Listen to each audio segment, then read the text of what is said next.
पोषदान, पोषदान, पोषदान, पोषदान।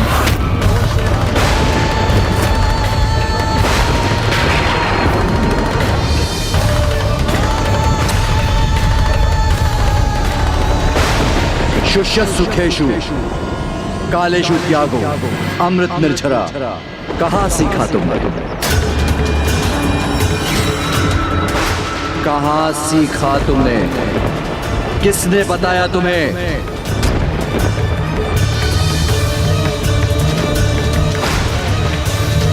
शांत क्यों हो पुष्पदंत? उत्तर दो सभी को। द्वारपाल की मर्यादा का उल्लंघन कर तुमने हमारे वार्तालाप को सुना था।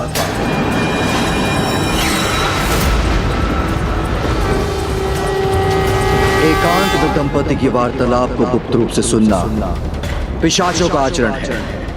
इसलिए मैं तुम्हें श्राप देता हूं कि तुम पिशाच बन जाओ, कि तुम पिशाच बन जाओ।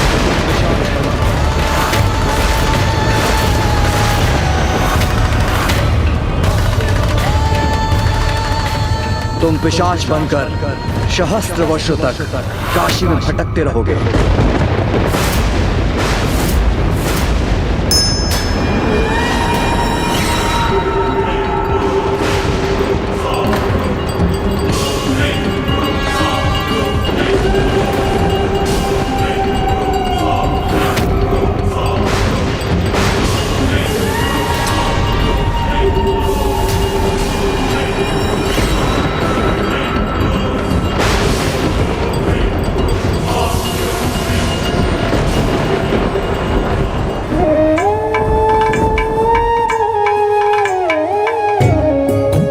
पिताश्री प्रभु महादेव का ऐसा क्रोध सुना भर था। अवश्य पुष्पदंत जी ने मर्यादा की सारी सीमाएं लांघ दी हैं। इस प्रकार तो एकमात्र कामदेव पर बरसा था प्रभु का क्रोध।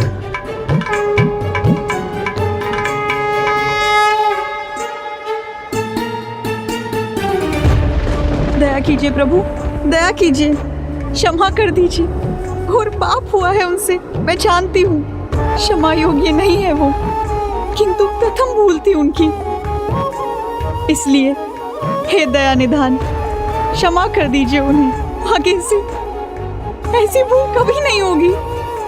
क्षमा कर दीजिए प्रभु, क्षमा कर दीजिए, क्षमा कर दीजिए, क्षमा कर दीजिए।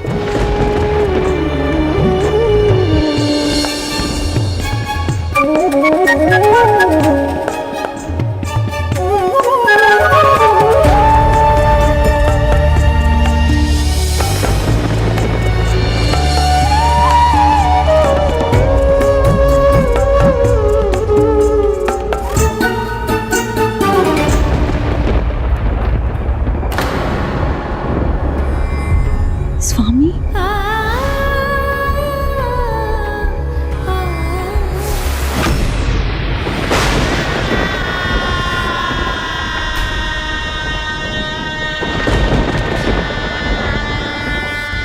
स्वामी, आपका निश्चल निर्मल स्वभाव सबकी हंसी और प्रसन्नता का कारण था।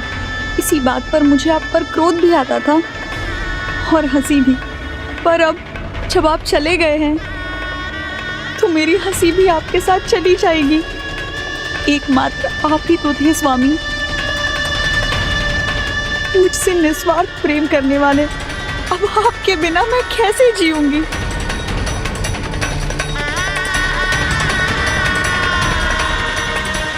भृंगी जी, तोता जी, भृंगी जी सुनिए ना, रुक जाइए। आप तो उन्हें जानते थे ना? ऐसा घोर पाप वो सामान्य स्थिति में कर सकते थे क्या? नहीं ना। अब बोलिए ना प्रभु से कि उन्हें क्षमा कर दे। मेरे स्वामी को क्षमा कर दे, कहिए ना। देवी, मैं जानता भी हूँ और समझता भी हूँ, किंतु प्रभु क्रोधाग्नि के आगे मैं कुछ नहीं कर सकता। क्षमा करे देवी, महादेव के इस क्रोधित अवस्था में उनके सामने जाने का मैं साहस भी नहीं कर सकता, और कैलाश में कोई अन्य भी उनके क्रोध का सामना करने का साहस नहीं करेगा।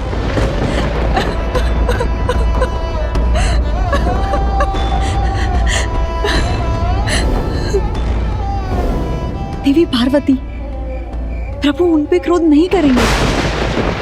एकमात्र देवी पार्वती पर ही मेरी आस है, वही मेरी सहायता कर सकती हैं।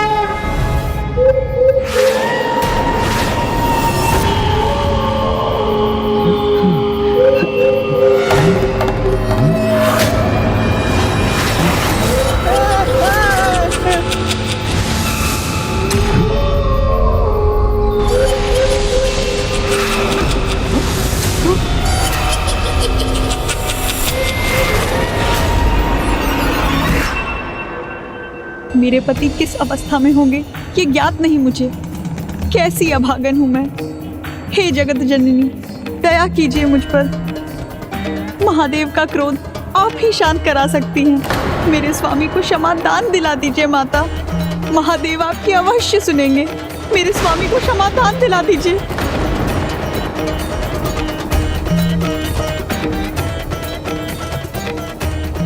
महादेव न तो दंड देते हैं और न ही क्षमा। वो तो केवल कर्मों का फल देते हैं, और कर्मों का फल तो व्यक्ति के स्वयं के हाथों में होता है। तो इस कर्म की दोषी तो मैं हुई। ना मैं उन पर श्रेष्ठता प्रमाणित करने का दबाव डालती और ना वो कुछ ऐसा करते। तो दंड तो मुझे मिलना चाहिए माँ, मुझे मिलना चाहिए। सखी जया, व्यक्ति अपने कर्मों का स्वयं उत्तरदायी होता है, और जो पाप पुष्पदंत ने किया है उससे महादेव अत्यंत कुपित हैं। और ऐसे में यदि मैंने उनसे कुछ भी कहा तो उनका क्रोधांक कहीं मुझे ही भस्म ना कर दे।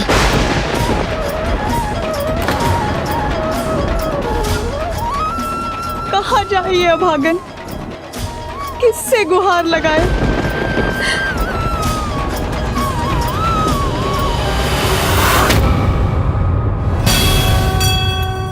गणेश जी। मौसी, जिस प्रकार आज आपने अपना भोजन मुझे देकर अपना आनंद बांटा है, वैसे ही एक दिन मैं आपसे आपका दुख बांटूंगा।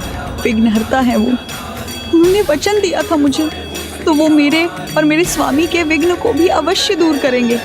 वो उन्हें पिशाच रूप में नहीं रहने देंगे।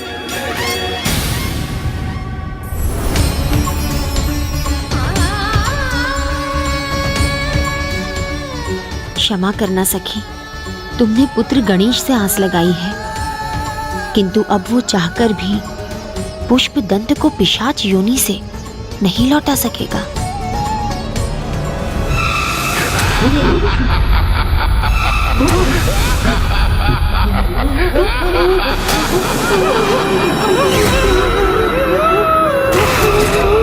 हे पार्वती नंदन, हे गणेश जी, कैलाश में मेरी गुहार सुनने को कोई तैयार नहीं है। अब आप ही मेरी अंतिम आस है। मुझे निराश मत कीजिए। किंतु मौसी, मैं जानती हूँ उनसे पाप हुआ है, पर वो पाप का कारण मैं हूँ। यदि मैं उन पर क्रोध नहीं करती और उनसे बात करती तो वो कदापि ऐसा पाप नहीं करते। और अब तो उनसे तभी बात कर पाऊंगी जब आपकी कृपा होगी। किंतु मौसी।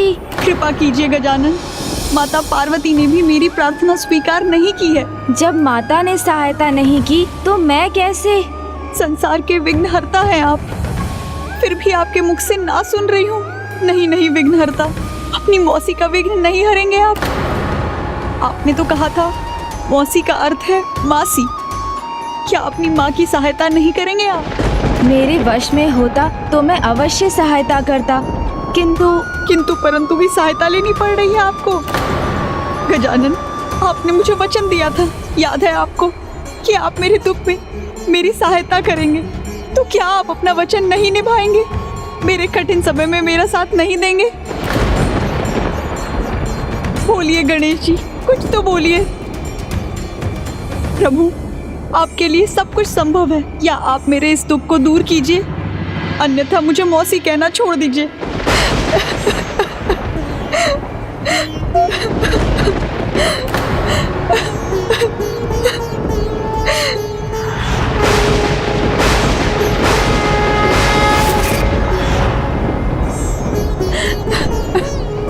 मौसी,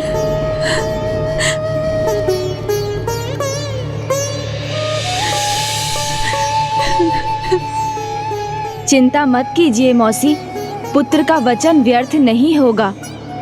कुछ भी हो जाए मैं आपकी सहायता अवश्य करूंगा। पिता श्री प्रभु महादेव से स्वयं याचना करूंगा। आपकी पीड़ा बांटने का वचन दिया था मैंने, इसीलिए अब मैं एक और वचन देता हूँ। आपके पति पुष्पदंत जी को पिशाच योनि से अवश्य लौटा कर लाऊंगा। फिर भले ही इसके लिए मुझे पिताश्री के क्रोध का ही सामना क्यों ना करना पड़े।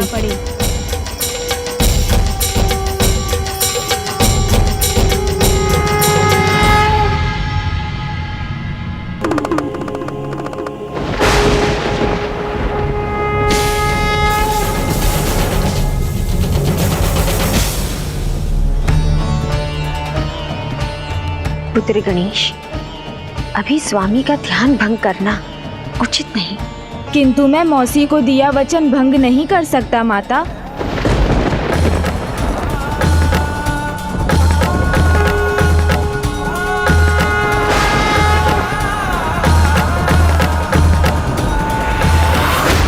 स्वामी का क्रोध अभी शांत नहीं हुआ है। पिताश्री को कदाचित मेरे आगमन और उद्देश्य दोनों का ही आभास हो गया।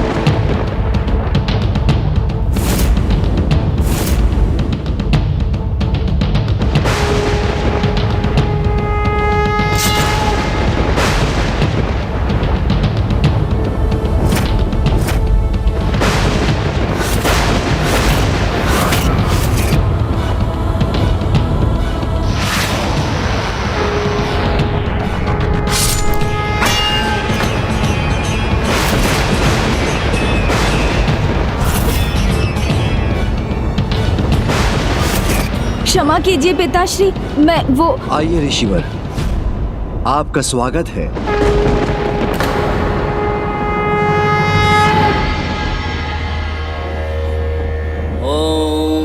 त्र्यम्बकं यजामहे सुगंधिं पुष्टिवर्धनम्। स्वामी ऋषि मार्तंडेय के स्वागत के लिए उठे हैं, पुत्र गणेश को दंडित करने के लिए नहीं। प्रणाम माता।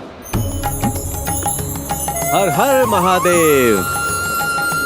प्रणाम प्रभु। नहीं ऋषिवर, आप जैसे भक्त तो मेरे हृदय के निकट होने चाहिए।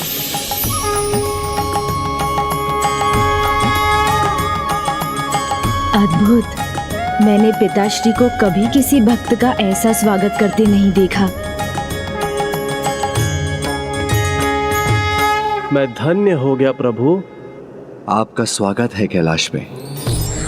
स्वयं अपने हाथों से आसन बिछा रहे हैं प्रभु।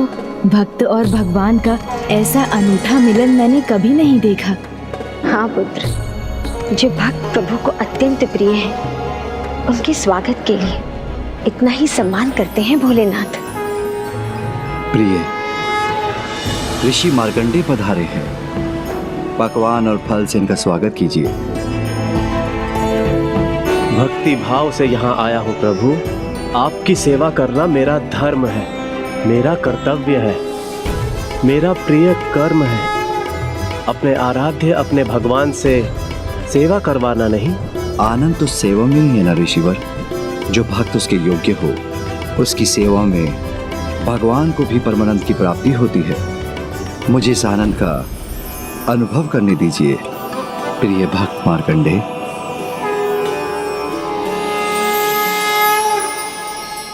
लीजिए स्वामी।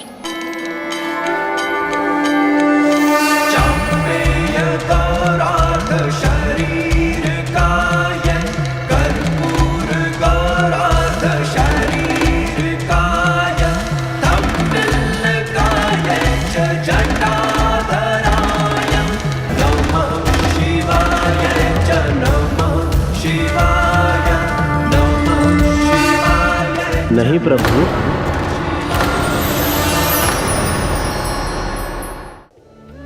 अपने भक्त को अपनी मर्यादा में रहने दीजिए। प्रभु, आपने मुझे अपने हाथों से खाने ही कहाँ दिया। हाथ तो मुझे आपके धुलवाने चाहिए।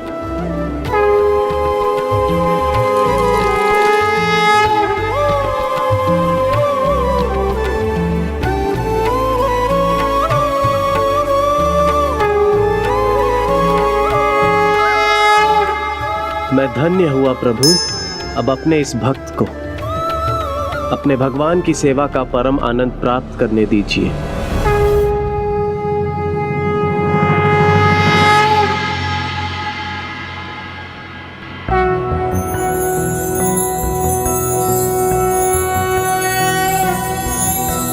नागेन्द्रहाराय त्रिलोचनाय भस्मांगरागाय महेश्वराय नित्याय शुद्धाय दिगंबराय तस्मै नकाराय नमः शिवाय। प्रभु, आपकी भक्ति में ही आनंद है।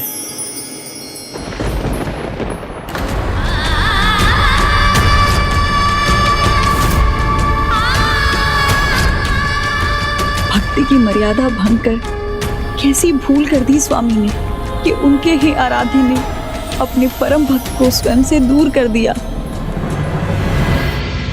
मुझे आज्ञा दीजिए प्रभु।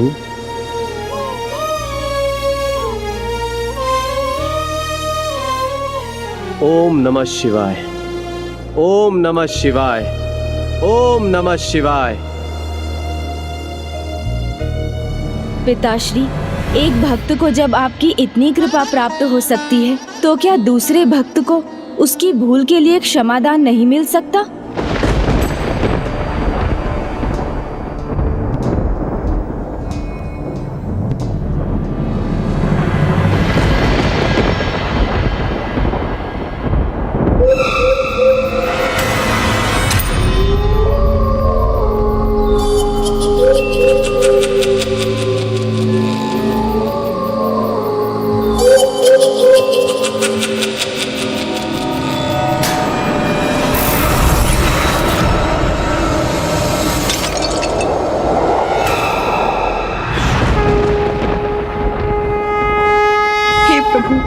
पार्वती नंदन की प्रार्थना स्वीकार कर लीजिए।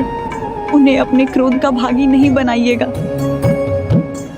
बोलिए ना पिताश्री, भूल स्वीकार करने वाला क्या क्षमा का पात्र नहीं?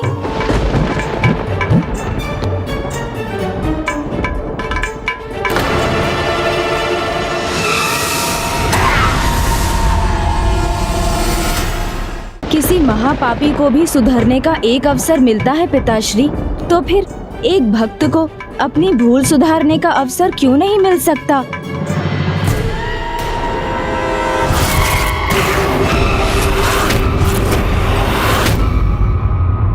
उचित है पिताश्री, कम से कम इतना बताने की तो कृपा कीजिए। कैसे क्षमा मिलेगी उन्हें? आपके शाप से मुक्ति कैसे पा सकते हैं वो? उनके प्रायश्चित का कोई तो उपाय होगा। प्रायश्चित? जिसे मर्यादा का ज्ञान ही नहीं, वो भला क्या प्रायश्चित करेगा? जो भक्त मर्यादा का महत्व समझता है, उसका महत्व भगवान से कहीं अधिक होता है। ऐसे महान भक्तों पर भगवान स्वयं न्यौछावर रहते हैं, और जो भक्त मर्यादा को भूल जाए वो भक्त ही नहीं कहलाया जा सकता। एक और भक्त मार्कंडेय हैं, जिन्होंने स्वयं मुझसे सत्कार पा करके अपनी मर्यादा नहीं भूली, और दूसरी ओर वो है जो एक पद की मर्यादा भी नहीं निभा सका। किंतु गणेश, यदि उसकी सहायता करनी है तो उसे सर्वप्रथम ये समझाओ कि भक्ति की मर्यादा क्या होती है। गणेश, पुष्पदंत को कुछ सिखाना ही है तो भक्ति का वास्तविक अर्थ समझाओ उसे।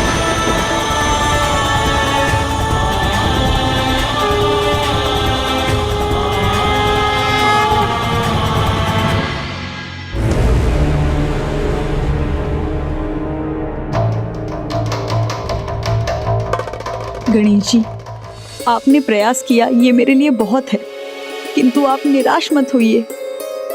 निराश नहीं हूँ, पिताश्री के वचनों ने मेरी आशा जगा दी है। बस ये सोच रहा हूँ उनके बताए उपाय पर कैसे चलूं। उपाय? कैसा उपाय? प्रायश्चित का उपाय, सच्ची भक्ति और उसकी मर्यादा समझने का उपाय, जो पिताश्री ने मुझे उन्हें सिखाने को कहा है। मेरे ऐसा करते ही मुझे विश्वास है प्रभु महादेव पुष्पदंत जी को पिशाच योनि से मुक्ति दिलाने का भी उपाय अवश्य सुझाएंगे। किंतु उसके लिए सर्वप्रथम मुझे पुष्पदंत जी को ढूंढना होगा। वो कहाँ होंगे? किंतु अब वो पुष्पदंत नहीं जिनको हम जानते हैं। अब तो वो एक पिशाच है।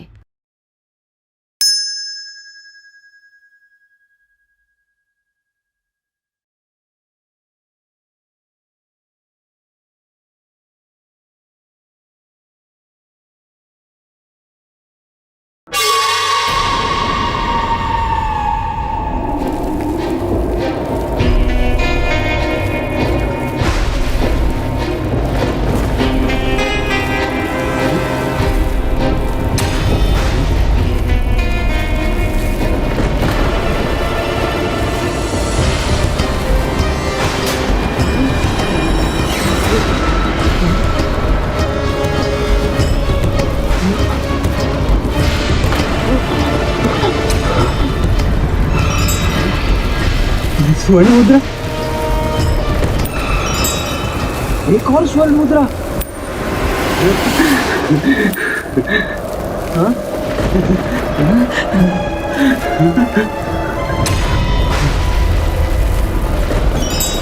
नहीं, मत उठाइए उन्हें। यहाँ किसी बुरी शक्ति का प्रभाव है।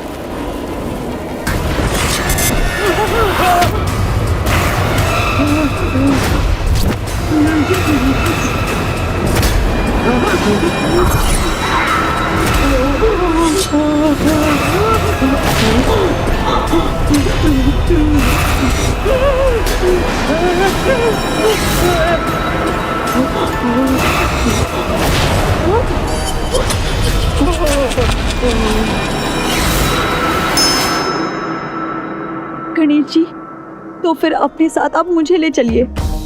मुझे वो कभी नहीं भूल सकते। मेरे प्रति अपार स्नेह है उनके मन में। उचित है मौसी, फिर हम दोनों मिलकर उन्हें ढूंढते हैं।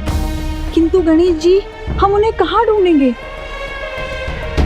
तुम पिशाच बनकर सहस्त्र वर्षों तक काशी में भटकते रहोगे। काशी,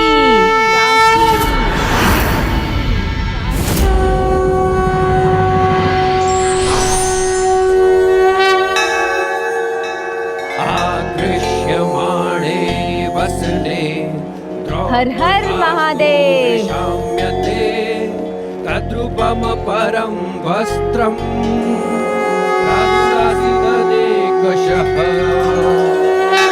आदृश्यमाणे वसने द्रौपदास्तु विशाम्यते तद्रूपम परम वस्त्रम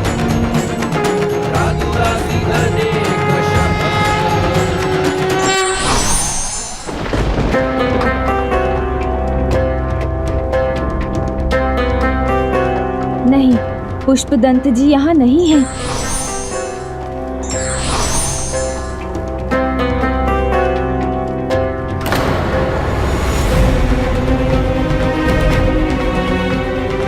इस विशाल नगर में हम उन्हें कैसे ढूंढेंगे प्रभु? उपाय सूझ गया मौसी। पुष्पदंत जी पिशाच रूप में नगर में नहीं, यहाँ के बाहर निर्जन स्थानों पर या जंगल में मिलेंगे।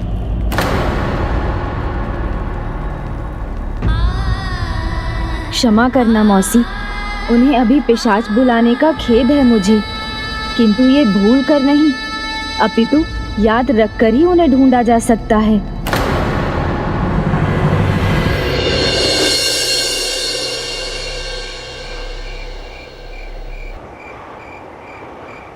रुको, रुको, वहाँ मत जाना। रुको, रुको, रुको, वहाँ मत जाओ। वहाँ भूत पिशाच का वास है। वापस चलो, वापस चलो, नहीं तो वो मार देगा। वापस चलो, चलो वापस।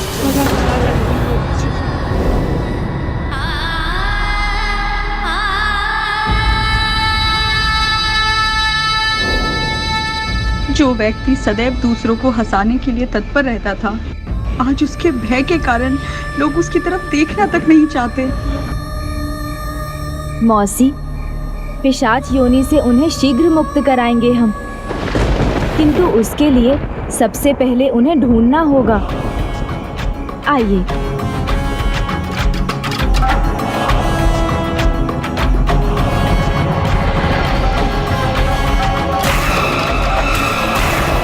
ये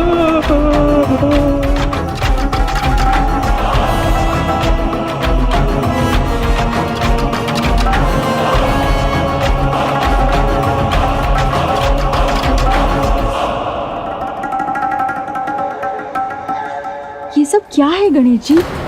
ये विचित्र दुर्गंध और इतनी सारी घटनाएं। पिशाच निकट होते हैं तो उनकी गंध आती है, क्योंकि वो ऐसे गंध वाले अंधकारी स्थानों में जाकर छिपते हैं। अब पुष्पदंत जी के दर्शन होने ही वाले हैं मौसी।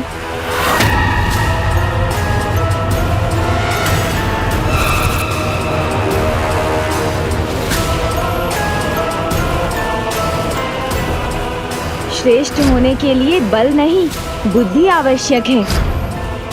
ज्ञान ही श्रेष्ठता प्रदान करता है। मैं तुम्हें श्राप देता हूँ, तुम पिशाच बनकर सहस्त्र वर्षों तक काशी में भटकते रहोगे।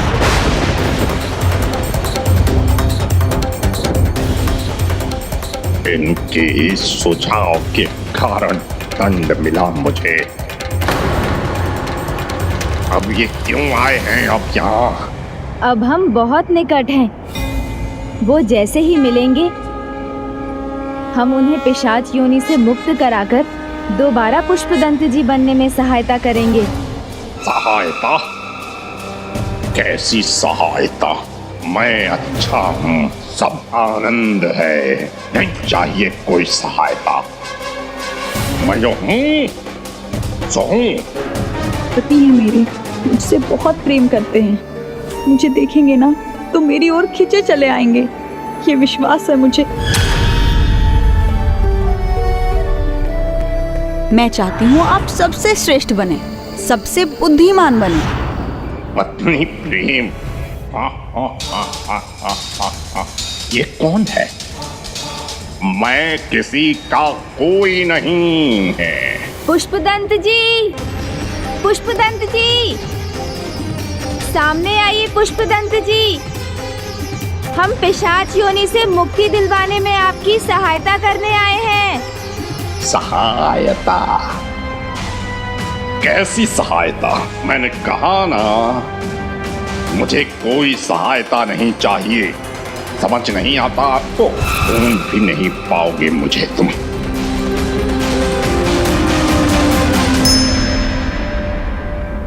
पुष्पदंत जी,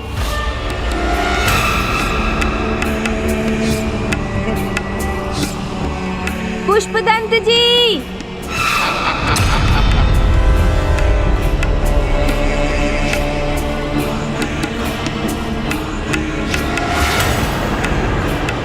वो वहाँ है मौसी, उस वृक्ष पर।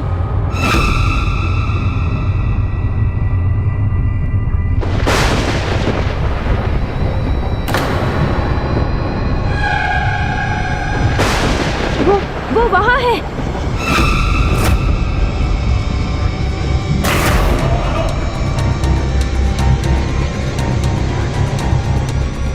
अभी तो यहीं थे वो। तो फिर वो हमारे सामने क्यों नहीं आ रहा है? नहीं आऊंगा, सामने नहीं आऊंगा, कभी नहीं पहुंच सकोगे मुझ तक। लगता है वो नहीं चाहते कि हम उन्हें ढूंढ सकें, क्योंकि अब तो उनके निकट होने का आभास भी नहीं हो रहा है। किंतु उन्हें बिना ढूंढे हम उन्हें समझाएंगे कैसे? एक उपाय है। वाह, कोई उपाय काम नहीं आता पिशाच के सामने। इतना भी नहीं जानते गणेश जी? हाँ, विफल हो जाएंगे आपके सारे उपाय। हाँ, आप अपना उपाय लगाइए, मैं तो चला। क्या उपाय है गणेश जी?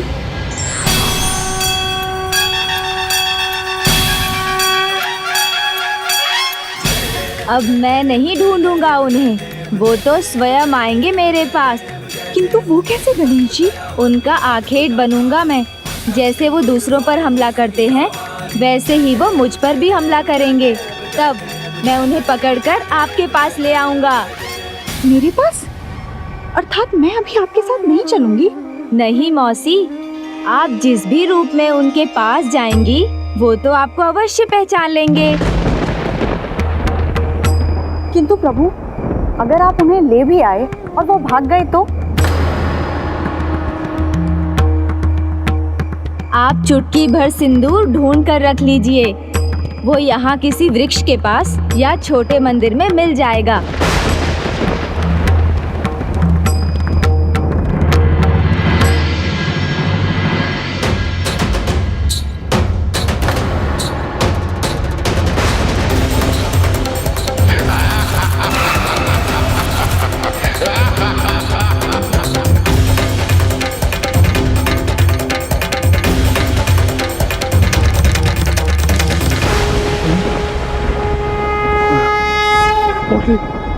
नहीं, अपनी पोटली मुझसे दूर रखो, दूर रखो। पोटली? कैसी पोटली? हंसने वाली पोटली। अवश्य पुष्पदंत जी ने इन्हें सताया है। ये लीजिए, आप जल लीजिए।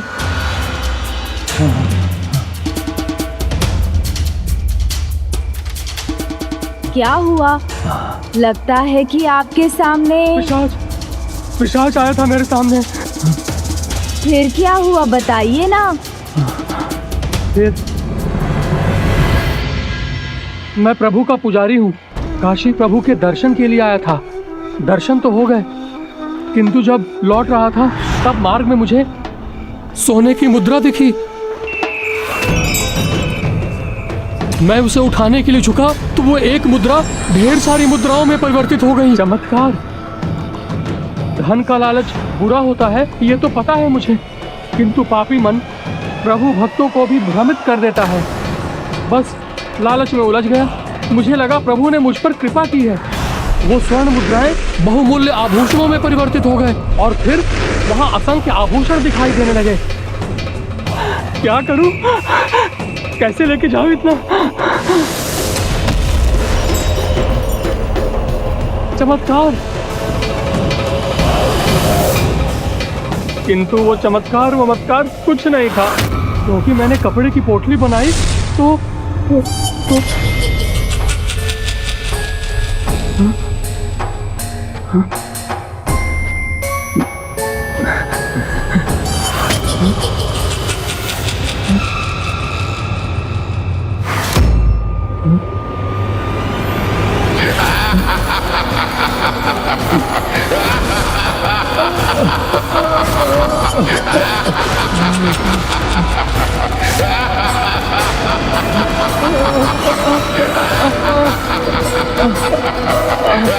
ये पोटली मेरे हाथ से कैसे चिपक गई?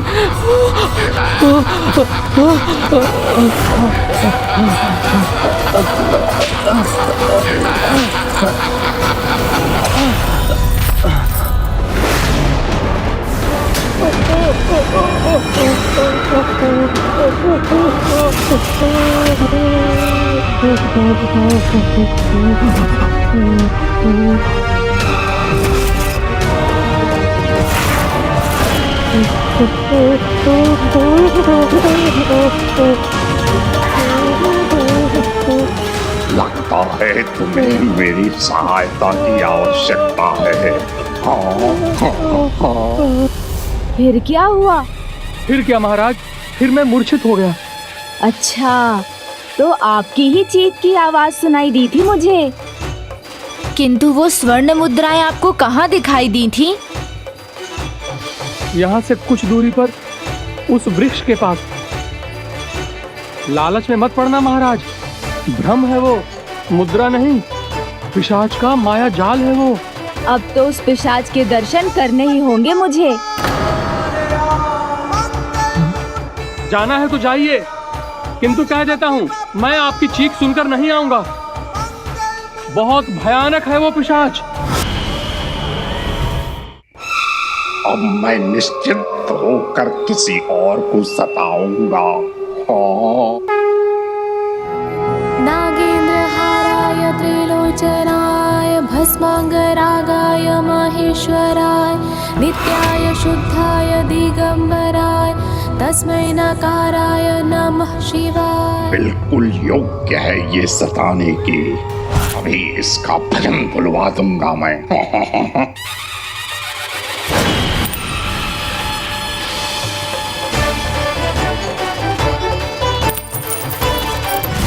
तो आ गए पुष्पदंत जी। अब देखिए कैसे मैं अपनी शक्ति से आपकी शक्ति को रोकता हूँ। ओहो, इतनी स्वर्ण मुद्राएं! आज तो मेरे भाग्य ही खुल गए।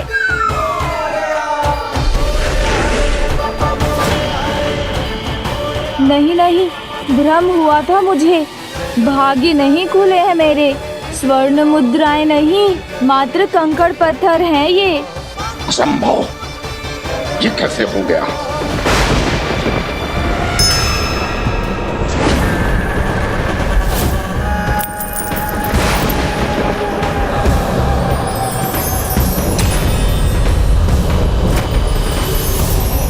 ओहो, स्वर्ण मुद्राओं का ढेर।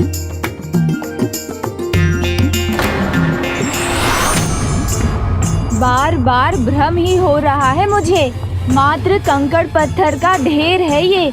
ये स्वर्ण मुद्राएं स्वतः ही पत्थर में कैसे परिवर्तित हो गई? पिशाच की पिशाची क्रिया असफल नहीं होने दूंगा।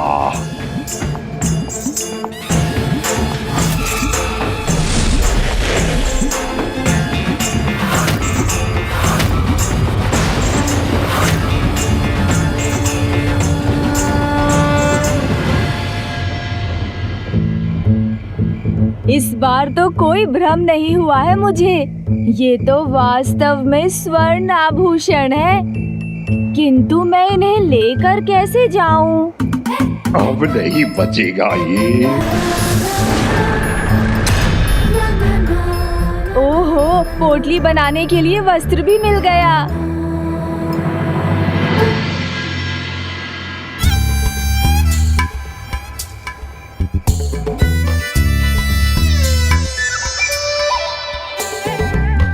ये क्या हो रहा है मेरे साथ? लगता कुछ और है, होता कुछ और है। ये भी मात्र साधारण घास फूस ही है।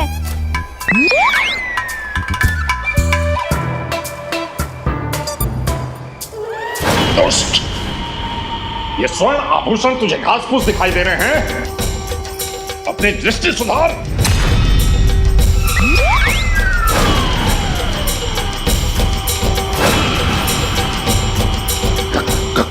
कौन हो तुम?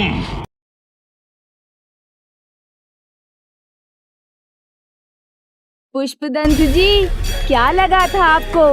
मैं ढूंढ नहीं सकूंगा आपको?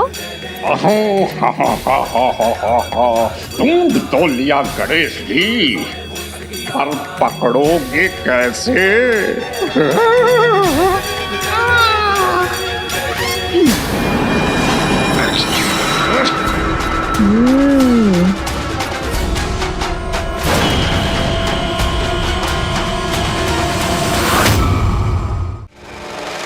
क्या हो गया मुझे? मैं आगे तो नहीं बढ़ पा रहा हूँ। छोड़ दीजिए गणेश जी, मुझे जाने दीजिए। मैं आपके साथ नहीं जाना चाहता। किंतु मैं तो अपने वचन से बंधा हूँ। मैंने जया मौसी से कहा था मैं आपको लेकर ही आऊंगा। नहीं, मुझे कहीं नहीं जाना। नहीं नहीं, ये क्या हो रहा है? मैं इस वस्त्र में कैसे सिमट रहा हूँ? छोड़ दो मुझे।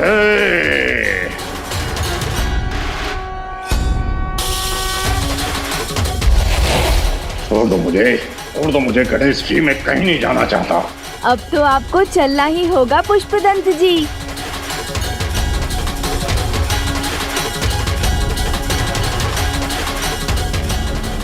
स्वामी, स्वामी कहाँ है पार्वती नंदन? आप उन्हें साथ नहीं लाए? लाया हूँ मौसी, वो यहाँ है। दीजिए मौसी, मुझे सिंदूर दीजिए। कहाँ हूँ मैं? अरे मैं कहता हूँ मुझे छोड़ दो।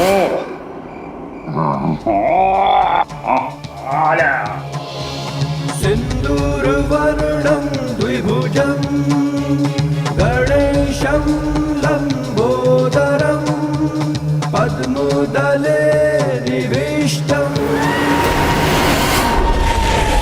मैंने कहा ना, मैं पुष्पदंत नहीं पिशाच हूँ। स्वामी, मैं किसी का स्वामी नहीं, मुझे यहाँ नहीं रहना।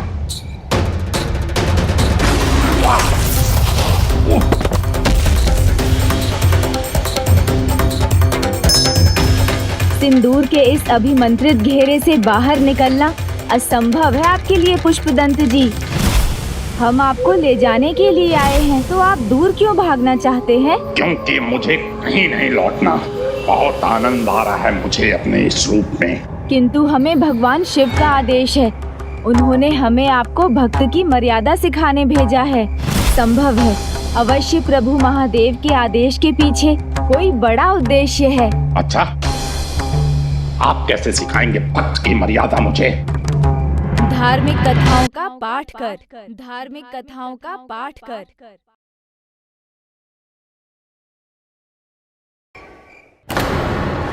आप कैसे सिखाएंगे भक्त की मर्यादा मुझे? आप कैसे सिखाएंगे भक्त की मर्यादा मुझे?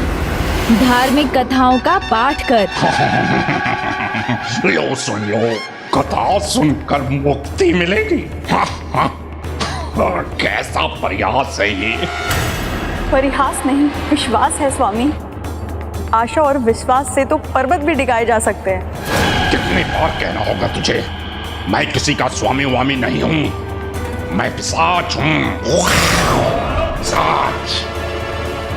जो पिशाच आप बन गए हैं, उसे पूरी तरह पुष्पदंत पर हावी मत होने दीजिए। समय रहते लौट आइए, हमें अपनी सहायता करने दीजिए। कोई सहायता नहीं चाहिए मुझे। आपकी कथाओं को सुनने का कोई लाभ नहीं। निष्ठावान भक्त था मैं, किंतु क्या मिला मुझे? कैलाश से बाहर निकाला गया, पिशाच योनि का पुरस्कार मिला मुझे। कथा वथा सुनकर क्या हो गया? एक कथा सुन लीजिए, यदि उसका कोई लाभ ना हुआ तो मैं आपको जाने दूंगा, फिर नहीं रोकूंगा।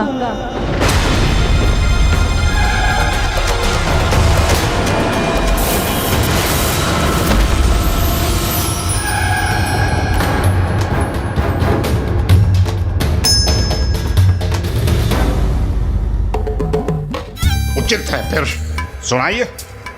और कोई चारा भी नहीं है। कहिए, किसकी कथा सुनाएंगे आप? ये तो मैंने सोचा ही नहीं था। चिंता मत कीजिए मौसी, प्रभु महादेव ने मुझे यहाँ भेजा है, तो वो उचित कथा चुनने में भी मेरा मार्गदर्शन करेंगे। वैसे भी कथाओं का क्या लाभ? कुछ नहीं।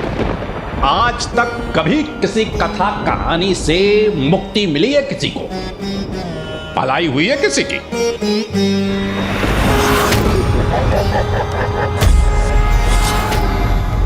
बताइए गणेश जी, ऐसे मिली है मुक्ति किसी को? हाँ मिली है, मुक्ति मिली है। गोकर्ण की कथा में उनके भ्राता को। तो सुनिए, मैं आपको भक्त गोकर्ण की कथा सुनाऊंगा। एक ऐसे भ्राता जिन्होंने अपनी भक्ति के प्रताप से अपने भ्राता को मोक्ष दिलाया, उन्हें वैकुंठ तक पहुंचाया। तो यही चाहते थे पिता श्री प्रभु महादेव। पिता श्री प्रभु महादेव की लीला की था कोई नहीं पा सकता। उनकी प्रत्येक लीला के पीछे एक बड़ा कारण होता है। गणेश जी, कैसे लीला? भक्त के महत्व को दर्शाने के लिए उन्होंने ऋषि मार्कंडेय के अद्भुत स्वागत की लीला की। फिर मुझे चुनौती दी कि मैं पुष्पदंत जी को भक्ति का पाठ सिखाऊं। गणेश, यदि उसकी सहायता करनी है तो उसे सर्वप्रथम ये समझाओ कि भक्ति की मर्यादा क्या होती है। अर्थात जो समाधान हम मांग रहे थे वो उन्होंने अपने आप दे दिया। क्योंकि जिस प्रकार गोकर्ण ने अपने भ्राता को कथा सुनाकर मुक्ति दिलाई थी, वैसे ही भक्तों की कथाएं सुनाकर मैं पुष्पदंत जी की मुक्ति का माध्यम बनूंगा और संसार को भी भूत और भविष्य के सभी महान भक्तों का परिचय प्राप्त होगा। उनसे उनके जीवन को प्रेरणा मिलेगी। आप ये समझेंगे कि भक्त की भक्ति की दृढ़ता प्रभु को उसका भाग्य बदलने पर भी विवश कर देती है। गोकर्ण और अन्य भक्तों की कथाओं से आप ये भी सीखेंगे कि परिस्थिति कोई भी हो, प्रभु की भक्ति से कभी नहीं डिगना चाहिए। हाँ, ये पल्लू मिटा दे सिंदूर की रेखा को, तो भागने का अवसर मिल जाएगा मुझे। पुष्पदंत जी, आप मेरी बात सुन तो रहे हैं ना? हाँ हाँ, सुन रहा हूँ, बहुत ध्यान से सुन रहा हूँ गणेश जी। मुक्ति जो पानी है, सुनिए। हाँ, कहने दो इन्हें कथा। ये रेखा मिटेगी तो मैं अपनी ही कथा गढ़ूंगा। तुंगभद्रा नदी के तट पर एक अनुपम नगर बसा हुआ था। उस नगर में वेद के ज्ञान के स्रोत और वेद अनुरूप सभी कार्यों में निपुण एक धनी ब्राह्मण रहते थे। नाम था आत्मदेव। ओम सूर्याय नमः। वो स्वयं सूर्य के समान तेजस्वी थे, महाज्ञानी थे और धर्मनिष्ठ थे। धनी होने के बाद भी बहुत सरल साधारण जीवन जीते थे। आत्मदेव की पत्नी धुंधली कुलीन भी थी और सुंदर भी, किंतु घर परिवार के दायित्वों की चिंता ही नहीं थी उन्हें। सुख ऐश्वर्य में ही रुचि थी और भोजन, उसके प्रति तो उन्हें बहुत आसक्ति थी। जहाँ एक ओर धुंधली घर का कोई भी कार्य नहीं करना चाहती थी, वहीं दूसरी ओर उसके विपरीत आत्मदेव को प्रत्येक कार्य में आनंद आता था।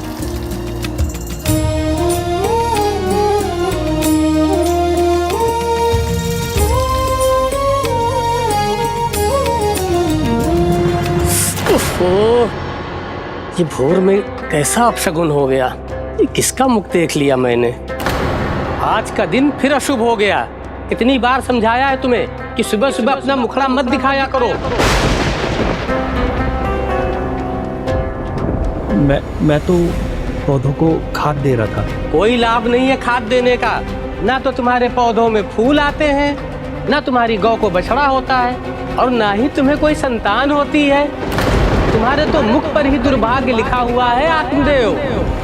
फिर वही राग कौन आलाप रहा है? तुम धनी होकर भी निर्धन हो आत्मदेव। ऐसे जीवन का कोई लाभ नहीं है। मैं तुम्हारे स्थान पर होता ना तो किसी नदी में जाकर डूब जाता, या किसी पर्वत से कूदकर अपने प्राण त्याग देता। किंतु भोर में अपना अशुभ अपशकुनी मुख किसी को ना दिखाता। मुख तो हमें तुम्हारा नहीं देखना चाहिए, जो ईर्ष्या की अग्नि में झुलसकर काला हो गया है। यदि तुमसे हमारा सुख नहीं देखा जाता ना, तो अपने घर से निकलना ही बंद कर दो, अन्यथा अपनी दृष्टि ही खो दोगे।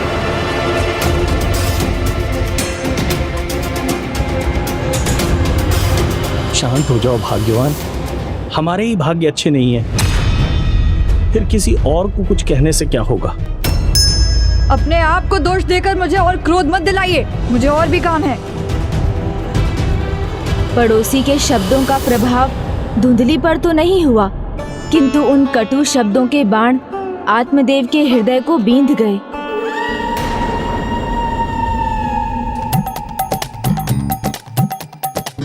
पुष्पदंत जी!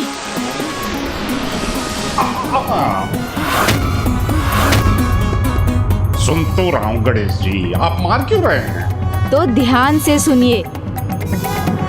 पड़ोसी के शब्दों से आत्मदेव इतने आहत हुए थे कि किसी कार्य में उनका ध्यान ही नहीं लगा। बस वही शब्द उनके कानों में गूंजते रहे, उन्हें कष्ट देते रहे। ना तुम्हारी गौ को बछड़ा होता है, और ना ही तुम्हें कोई संतान होती है। तुम्हारे तो मुख पर ही दुर्भाग्य लिखा हुआ है आत्मदेव।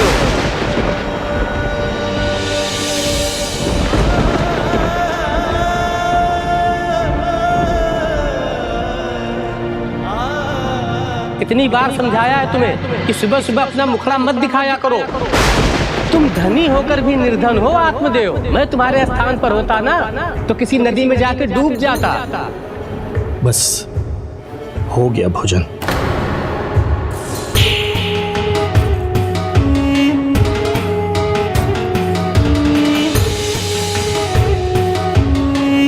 तुम धनी होकर भी निर्धन धन तुम्हारे स्थान पर होता ना, ऐसे जीवन तो किसी नदी में जाकर डूब नहीं जाता या किसी पर्वत से कूदकर अपने प्राण त्याग देता, किंतु भोर में अपना अशुभ होकर भी निर्शकुनी मुक्तदेव किसी को ना दिखाता, कोई लाभ नहीं है।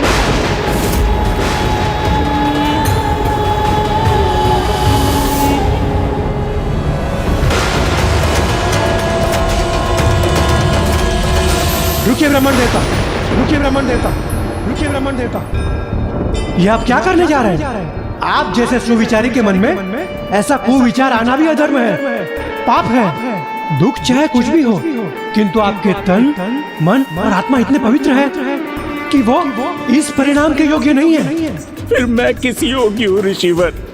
इस प्रश्न का उत्तर दीजिए। सदा सबका भला किया, किसी का बुरा नहीं किया, नियमित रूप से प्रभु की पूजा की, फिर भी क्या मैं एक छोटे सुख के योग्य नहीं हूँ? संतान का सुख ही सब कुछ होता है, ये आपसे किसने कहा?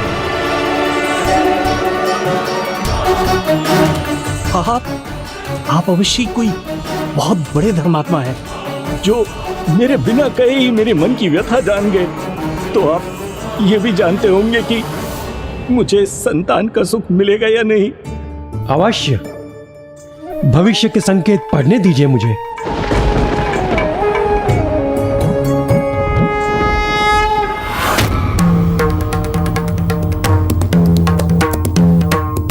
बड़े दुख की बात है, केवल इस जन्म में ही नहीं, आपको 7 जन्मों में संतान सुख नहीं है।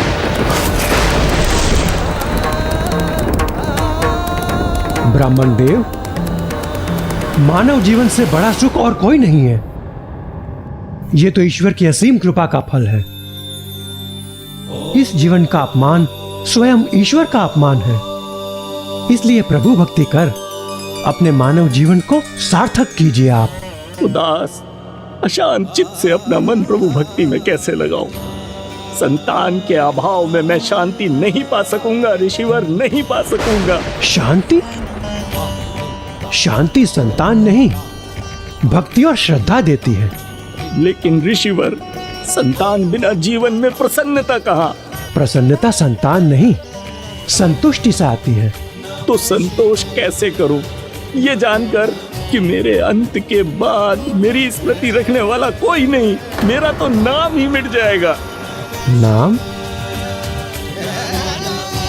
नाम संतान से नहीं, कर्मों से जीवित रहता है। किंतु वंश आगे बढ़ाने के लिए संतान तो चाहिए ना? हाँ, किंतु संतान अधर्मी हो तो धार्मिक व्यक्ति का वंश समाप्त हो जाता है, किंतु संतान भक्त प्रहलाद के समान धार्मिक हो तो अधर्मी का भी वंश सुधर जाता है।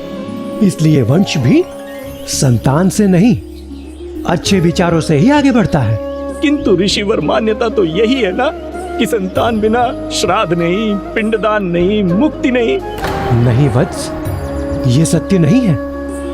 मोक्ष का मार्ग तो संतान के बिना भी खुल सकता है, क्योंकि आपको भी ज्ञात होगा कि भक्ति से ही मुक्ति मिलती है। आपकी नियति, आपका भाग्य प्रभु भक्ति है, उसी में आप खो जाइए। शेष प्रभु की इच्छा, वही कृपा करेंगे, मुक्ति देंगे। मेरी पीड़ा से तो मुझे तभी मुक्ति मिलेगी जब संतान की प्राप्ति होगी, और यदि ये मेरे भाग्य में नहीं तो मुझे प्राण त्याग देने चाहिए।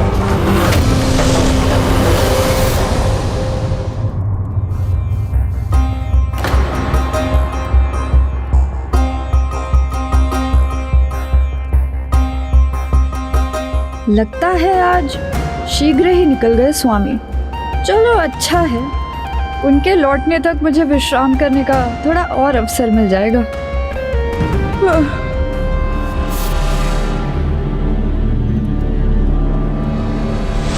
रुकिए ब्राह्मण देवता, एक ब्राह्मण तो सबको धर्म का मार्ग दिखाता है, आप ऐसा अधर्म कैसे कर सकते हैं? मैं अपनी आंखों के सामने ऐसा होते नहीं देख सकता।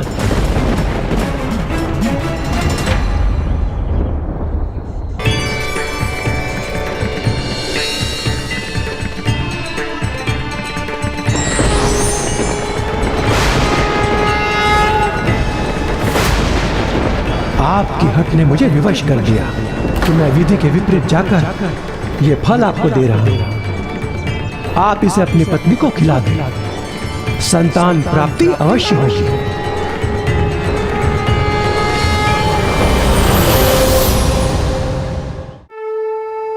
किंतु इस फल के फलित होने के लिए आपकी पत्नी को 1 वर्ष तक सात्विक जीवन जीना होगा।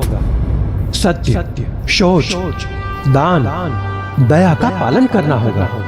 एक समय पर एक ही अन्न खाने का नियम रखना होगा। धरती पर सोना होगा। ऐसा करने पर ही बालक का स्वभाव शुद्ध होगा, सात्विक होगा और वो माता पिता को सुख प्रदान करेगा। चेतावनी देना मेरा कर्तव्य है। विधि के, नियति के विपरीत जाकर सुख प्राप्ति का प्रयास दुख ही लाता है। विधि के विधान के विपरीत जाना आप और आपकी पत्नी के सुख को मिटा भी सकता है। अब ये चुनाव आपको करना है कि आप ये आम फल आपकी पत्नी को खिलाना चाहते हैं या नहीं।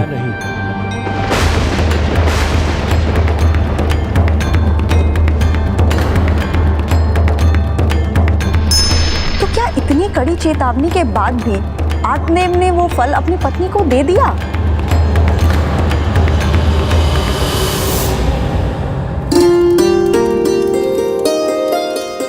विधि के विधान के विपरीत जाना आप और आपकी पत्नी के सुख को मिटा भी सकता है।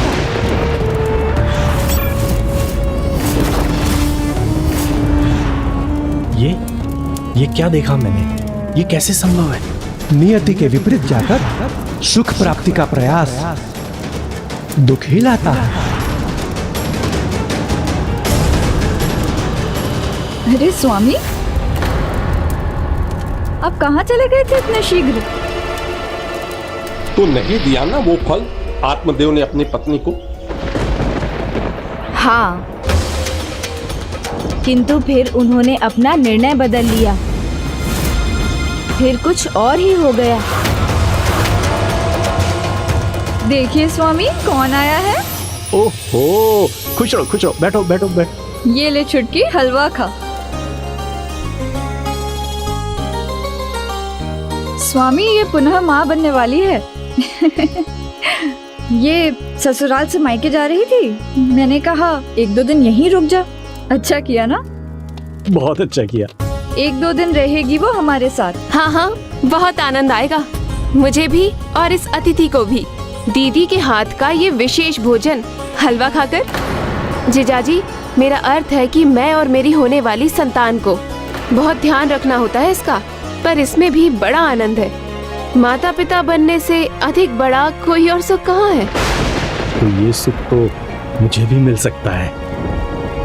अरे दीदी, आपने हलवा में घी और गुड़ अच्छी मात्रा में तो डाला है ना, या सदा के समान फिर बचत कर ली? अरे, ऐसे आनंद के अवसर पर मैं बचत के बारे में थोड़ी ही सोच सकती हूँ। वैसे भी ये आनंद सबको थोड़ी ही मिलता है। इसी चक्कर में तो आज नोकझोंक हो गई पड़ोसी से। तब तो आपने भी उसे खूब सुनाया होगा। आप कहाँ रुकी होंगी? हाँ हाँ, तो मैं चुप रहने वालों में से थोड़े ही हूँ। अब वो कभी ऐसी बातें नहीं कर पाएगा। अब कहने सुनने की कोई आवश्यकता नहीं, क्योंकि मुझे हमारी समस्या का समाधान मिल गया। ये देखो, अब हमें भी शीघ्र संतान की प्राप्ति होगी। संतान प्राप्ति? वो कैसे? एक महान ऋषि ने मुझे ये फल देकर बोला कि अपनी पत्नी को ये फल खिला दो, वो शीघ्र ही गर्भवती हो जाएगी। किंतु तुम्हें 1 साल तक सात्विक जीवन जीना होगा। सत्य, शुद्धता, दया और दान के नियमों का पालन करना है। एक समय पर एक ही अन्न खाना होगा और धरती पर चटाई बिछाकर सोना होगा। चिंता की बात नहीं है प्रिय, ये सत्य है। हमारा संपूर्ण जीवन बदल जाएगा। ये लो, इसे खा लो। मैं प्रभु के मंदिर जाकर भक्ति का फल देने के लिए उनका आभार प्रकट कराता हूँ।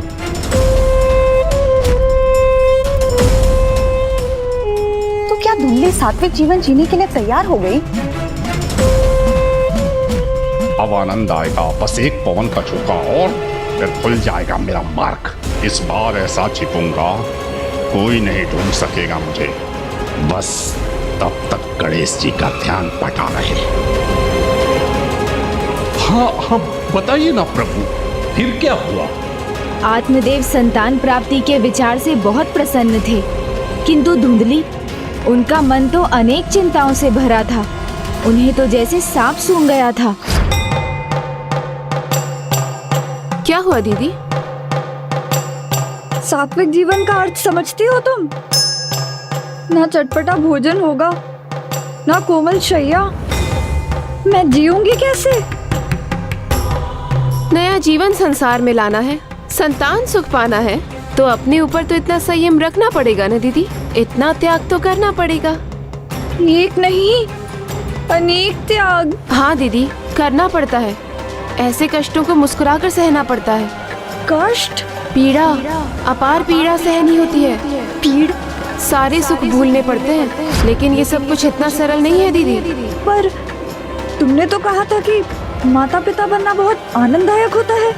आनंद वानंद कुछ नहीं होता है दीदी, ये तो बस मन को प्रसन्न रखने वाली बात है। किंतु वास्तविकता इससे बिल्कुल उल्टी है। किसी को जन्म देना कष्टों की खान है। संतान की प्राप्ति के लिए मैं इतने कष्ट सहूंगी कैसे? इस झंझट से बचने का कोई उपाय ढूंढना होगा। तुमने तो कहा था कि माता पिता बनना बहुत आनंददायक होता है। आनंद वानंद कुछ नहीं होता है दीदी, ये तो बस मन को प्रसन्न रखने वाली बात है। किंतु वास्तविकता इससे बिल्कुल उल्टी है। किसी को जन्म देना कष्टों की खान है।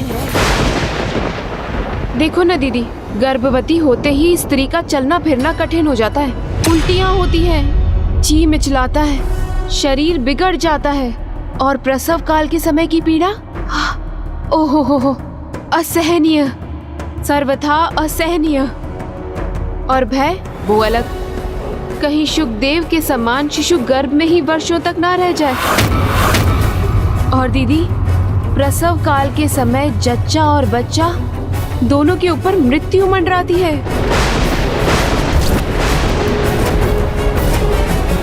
नहीं नहीं, अगर मुझे कुछ हो गया तो मेरी ननंद आकर हमारे घर पर टूट पड़ेंगी, और पतिदेव, वो तो दुख में आकर सब कुछ बांट देंगे। मेरा पूरा घर बार सब टूट जाएगा। नहीं छुटकी, मुझे नहीं चाहिए संतान सुख, मुझसे नहीं होगा ये सब। हाँ दीदी, वो तो है, किंतु जीजा जी से क्या कहोगी? वो तो संतान सुख की कामना कर बैठे हैं। मेरी तो कुछ समझ में नहीं आ रहा है, मैं करूँ तो करूँ क्या? आप चिंता मत करो दीदी, मैं हूँ ना, मैं कुछ सोचती हूँ।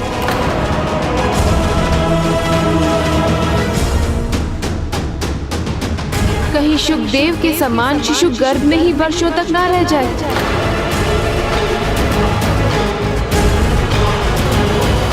हाँ दीदी, उपाय मिल गया। देखो दीदी, तुम्हारे पास धन वैभव है, मेरे पास संतान सुख। यदि तुम मुझे कुछ धन देने का वचन दो तो मैं अपनी होने वाली संतान तुम्हें दे दूंगी। सोच लो दीदी, ना तुम्हें संतान को गर्भ में रखने का कष्ट होगा और ना ही प्रसव पीड़ा। बस तुम मेरे साथ मायके चलो। जब ये संतान होगी तो हम कह देंगे कि ये संतान तुम्हारी है और मुझे मृत संतान हुई। हाँ, और 6-7 महीने शिशु का लालन पालन भी मैं करवा दूंगी।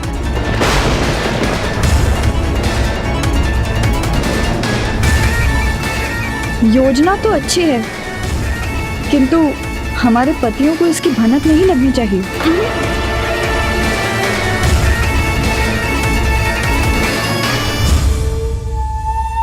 और ये फल, इसका क्या करूं?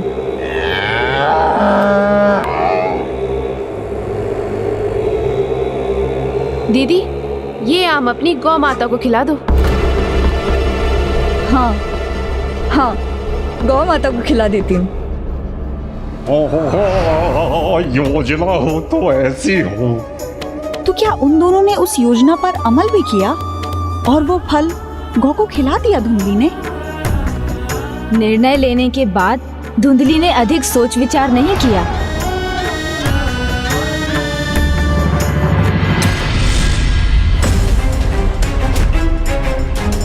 गौ माता, यदि मेरे पतिदेव की बात सत्य थी तो आप तैयार हो जाइए प्रसव पीड़ा के लिए। फिर गर्भवती होने का बहाना कर वो अपनी बहन के साथ अपने मायके चली गईं। ये तो उन दोनों ने अच्छा नहीं किया। क्या उन दोनों बहनों को अपनी उस युक्ति में सफलता भी मिल गई?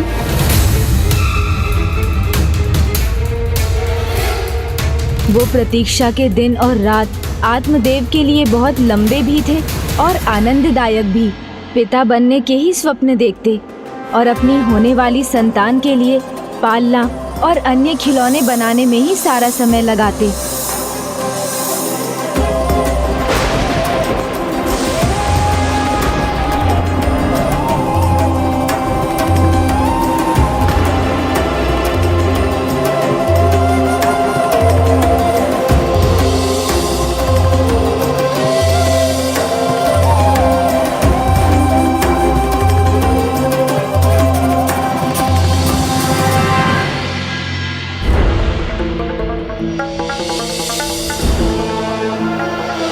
आत्मदेव की प्रतीक्षा समाप्त हुई जब उन्हें समाचार मिला धुंधली ने संतान को जन्म दिया है और अब वो घर लौट रही हैं। महाराज, आपकी पत्नी और पुत्र आ रहे हैं। इस समाचार से आत्मदेव तो फूले नहीं समा रहे थे, आनंद के सागर में डूब गए थे। शुभ समाचार है, पुत्र हुआ है। बधाई हो। लीजिए, बधाई हो। लखन भाई, अरे मिठाई लीजिए, मिष्ठान ग्रहण कीजिए। पुत्र हुआ है, पुत्र। आप तो खाइए, मेरे हाथ से खाइए।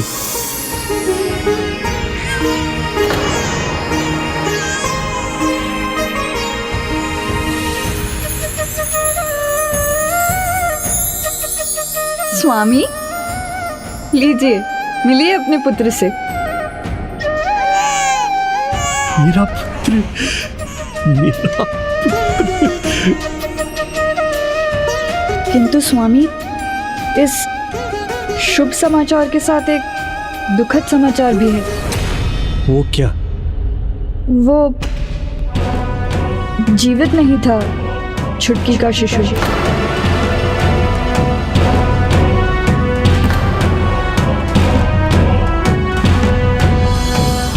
ओहो, ये तो अच्छा नहीं हुआ।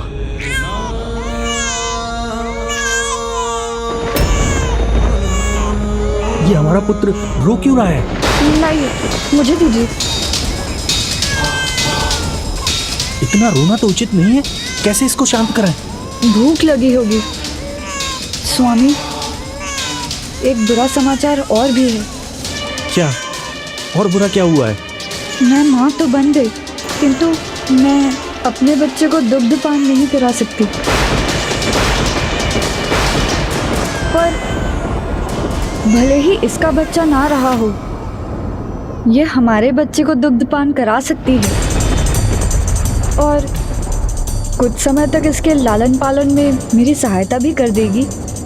अब जब वो हमारी इतनी सहायता कर रही है तो हम भी उसकी थोड़ी सहायता कर देते हैं। इसके पति का व्यापार। समझ गया। चुटकी जो मांगेगी मैं उसको दूंगा, धन की कोई कमी नहीं है यहाँ।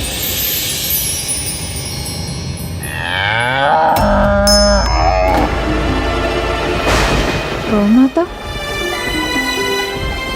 स्वामी, वो गौ माता सुरक्षित तो है ना? हाँ, लेकिन आपको उनका ध्यान कैसे आ गया? अर्थात गर्भवती नहीं हुई तो ये सब व्यर्थ ही था। कुछ नहीं हुआ उस फल से, तो उसे मैं ही खा लेती। ना छोटी को धन देना पड़ता, ना इस बालक को पालना पड़ता। बालक के प्रति दायित्व निभाना धुंधली को अच्छा तो नहीं लगता था, किंतु जब किसी को अपना लो तो उससे लगाव तो हो ही जाता है। मेरा पुत्र, आज मंदिर के पुजारी से इसके नामकरण की बात हुई तो उन्होंने कहा है कि उचित समय पर रख देंगे। मेरा नाम आत्मदेव है तो इसका नाम होगा ब्रह्मदेव। नहीं, आप इसका नाम नहीं रखेंगे। नहीं दीदी, इसका पालन पोषण मैं कर रही हूँ तो मैं ही रख दूंगी इसका नाम। अरे मेरा पुत्र है, इस पर मेरा अधिकार है। मैं रखूंगी इसका नाम। मेरे लाडले पुत्र का नाम मेरे नाम पर होगा। मेरा नाम धुंधली है तो इसका नाम होगा धुंधकारी।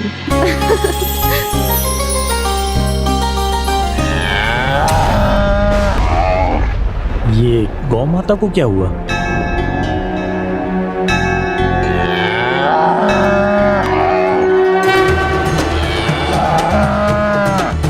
गौ माता जन्म देने वाली है।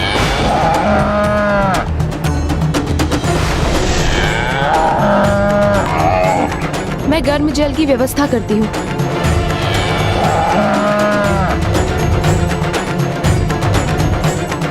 तुम बहुत भाग्यशाली हो पुत्र। तुम्हारे आने से हमारे भाग्य खुले। तुम आए और अब गौ माता भी बछड़े को जन्म देने वाली है। बछड़ा नहीं जीजाजी, गौ माता ने मानव शिशु को जन्म दिया है। मानव शिशु को जन्म दिया है।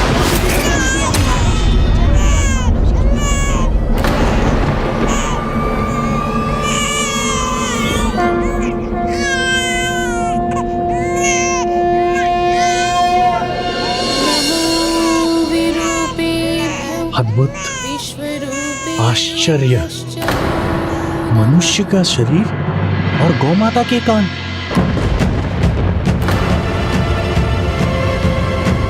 ये कैसे संभव है? ये प्रभु की कैसी लीला है?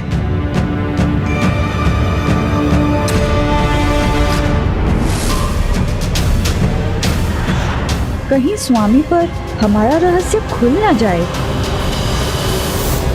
रहस्यमयी चमत्कारी है प्रभु की लीला। ये तो प्रभु की विशेष कृपा है धुंधली हम पर। प्रभु ने हमें एक और आशीर्वाद दिया है। अब हमारे एक नहीं, दो पुत्र हैं धुंधली।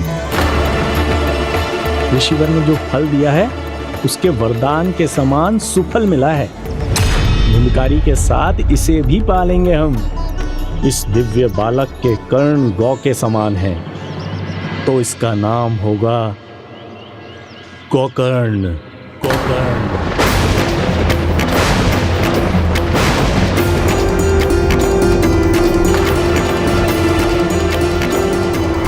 उसी दिन से आत्मदेव ने गोकर्ण को अपने पुत्र रूप में स्वीकार कर लिया।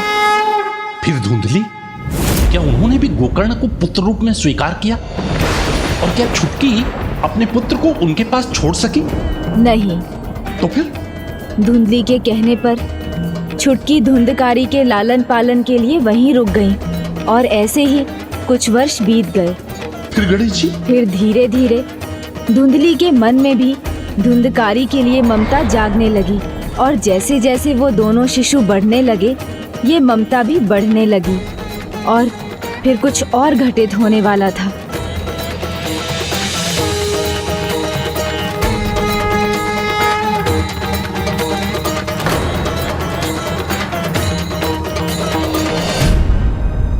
ओहो, पढ़ाकू जी फिर पढ़ रहे हैं। देखता हूँ कब तक पढ़ पाते हैं ये।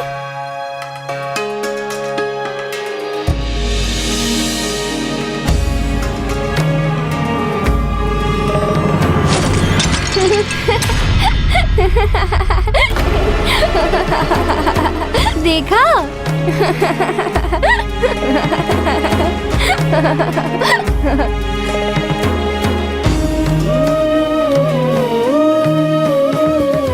अच्छा, तो पढ़ाकू जी फिर से पढ़ने लग गए।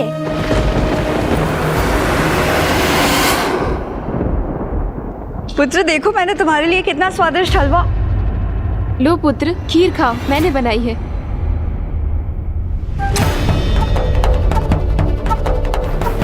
हाँ माँ, बहुत स्वादिष्ट है।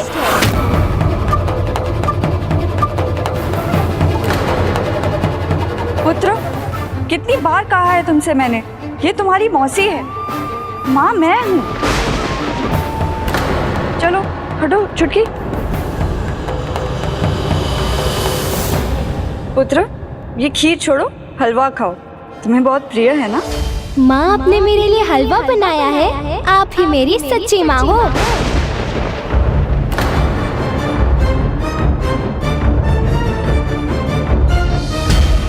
पुत्र, हलवा खाने के बाद खीर खाओगे ना? नहीं, मेरा पुत्र कोई खीर वीर नहीं खाएगा। अगर तुम्हें देनी ही है तो जाओ उस गोकर्ण वाले बालक को दो।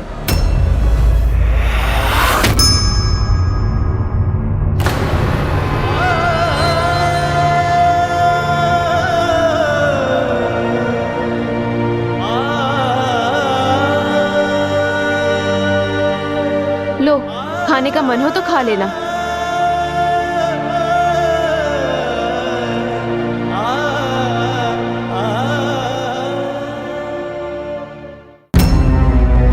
छुटकी मेरे पुत्र के मन में कुछ भर दे और वो उसको अपनी माँ मानने लगे तो मैं सह नहीं सकूंगी।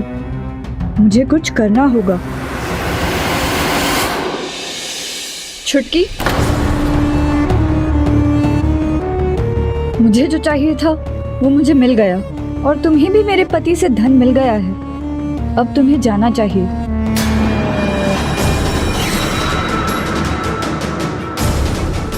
उसे अब भूल जाओ।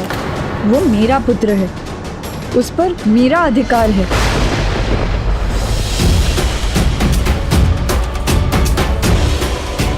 छुटकी चली गई और जीवन उसी प्रकार चलता रहा। धुंधकारी को धुंधली का स्नेह मिलता रहा और गोकर्ण को तिरस्कार।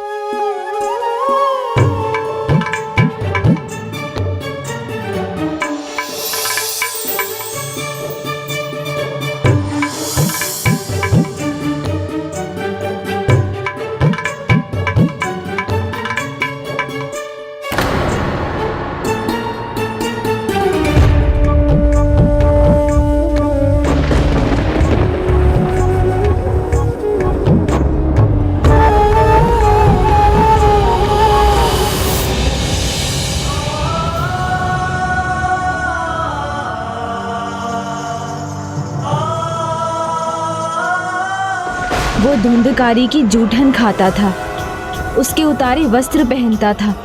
ये पक्षपात आत्मदेव से छिपा ना था, किंतु धुंधली को वो कुछ भी समझाने में असमर्थ थे।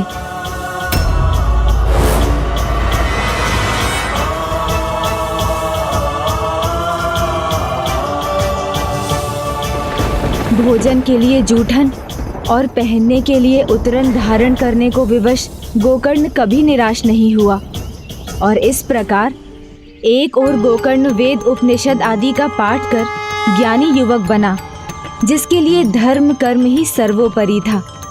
वहीं माँ के लाड़ प्यार में बिगड़कर धुंधकारी वो युवक बना जिसके लिए अधर्म करना उसका स्वभाव था।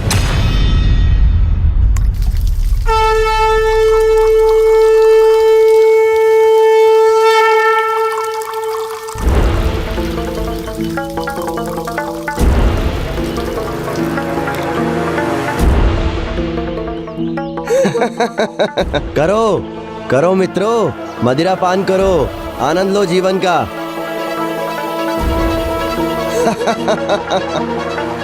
ए, थोड़ा जल हमें भी पिला दो।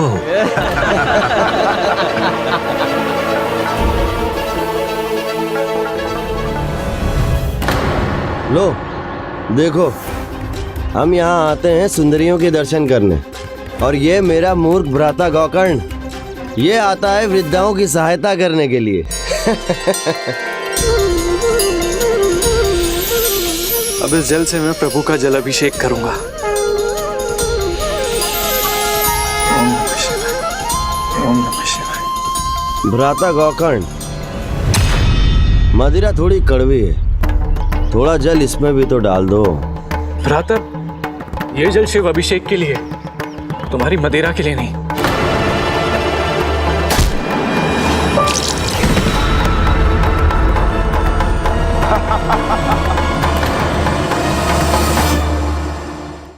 बड़े बड़े कानों के स्थान पे बड़े नेत्र होते ना, तो कम से कम ठीक से चल तो पाते।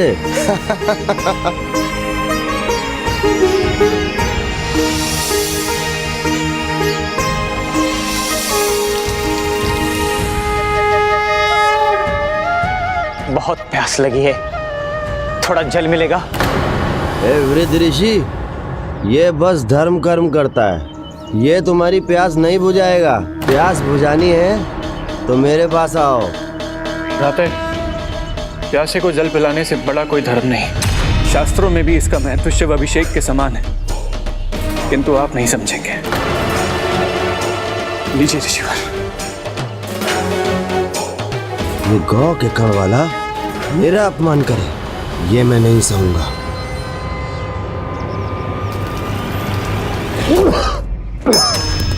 दुष्ट, तुम एक ऋषि को मदिरा पिलाने का पाप कर रहे थे। तो अब आप क्या मुझे श्राप दोगे? ऋषिवर क्षमा कर दीजिए, मेरे भ्राता को क्षमा कर दीजिए, ना समझे हो। कहा तुम्हारे पिता आत्मदेव, और कहा तुम मैं क्या तुम्हें श्राप दूं? वैसे भी तुम शापित जीवन जी रहे हो। ऋषिवर, अपने पुत्र धुंधकारी की ऐसी दुर्दशा देख आत्मदेव उसके भविष्य को लेकर अत्यंत चिंतित थे। जहाँ गोकर्ण सद्गुणों का भंडार था, वहीं धुंधकारी अवगुणों का अंबार। धुंधकारी और गोकर्ण एक ही आयु के हैं, लेकिन कहाँ गोकर्ण सदाचारी संस्कारी और कहाँ ये धुंधकारी। आप तुलना मत कीजिए मेरे पुत्र की इस गौपुत्र से। समझने का प्रयास कीजिए। आप बिगाड़ कर उद्दंड बना रही हैं उसे। हम दोनों पे भारी पड़ेगा हमारा पुत्र। जो आज दूसरों के साथ कर रहा है ना, कल हमारे साथ करेगा। नहीं, मेरा पुत्र मेरे साथ ऐसा कभी नहीं करेगा। माँ, बस बहुत हुआ। तुम्हारी जैसी संतान के लिए इस घर में कोई स्थान नहीं। निकल जाओ इस घर से। जब विवेक जागृत हो तब वापस आना। द्वारपाल की मर्यादा का उल्लंघन कर तुमने हमारे वार्तालाप को सुना था। तुम पिशाच बनकर सहस्त्र वर्षों तक काशी में भटकते रहोगे। मेरी भूल पर प्रभु महादेव ने भी मुझे ऐसा ही दंड दिया था। बड़ी रोचक कथा है। फिर आगे क्या हुआ?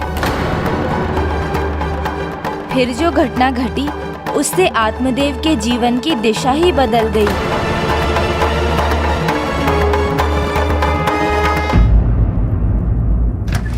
माँ, बस बहुत हुआ। तुम्हारी जैसी संतान के लिए इस घर में कोई स्थान नहीं। निकल जाओ इस घर से। जब विवेक जागृत हो तब वापस आना। मेरा विवेक तो जागृत है पिताजी। आपको क्या हुआ आज? माँ, मुझे भूख लगी है, भोजन दो। कोई भोजन नहीं मिलेगा तुम्हें। इस घर में तुम्हारे लिए कोई भोजन नहीं है। निकल जाओ यहाँ से। ये क्या कह रहे हैं आप? इसकी अवस्था तो देखिए एक बार। ऐसे में कहाँ जाएगा वो? एक गौपुत्र को आप इतना लाड करते हैं और अपने ही पुत्र को घर से निकाल रहे हैं। अरे दोष क्या है इसका? एक धनी परिवार के बालक ने मदिरा पान कर ही लिया तो इसमें गलत क्या है? आओ पुत्र, मैं भोजन देती हूँ। आवश्यकता से अधिक ममता और लाड़ भी संतान को भटका देते हैं। यदि उस दिन धुंधली ने आत्मदेव को उसके साथ कठोर होने दिया होता तो धुंधकारी निडर होकर अधर्म के मार्ग पर नहीं चलता। वहीं दूसरी ओर गोकर्ण वेद ज्ञान में निपुण होकर अब अपना ही ग्रंथ लिखना आरंभ कर चुका था। फिर गणेश जी, आगे जो हुआ उससे आत्मदेव को अपने भाग्य से परिचित होने का अवसर मिला। पिताश्री देखिए, मैंने अपना ग्रंथ पूर्ण कर लिया है। अति उत्तम पुत्र, अति उत्तम।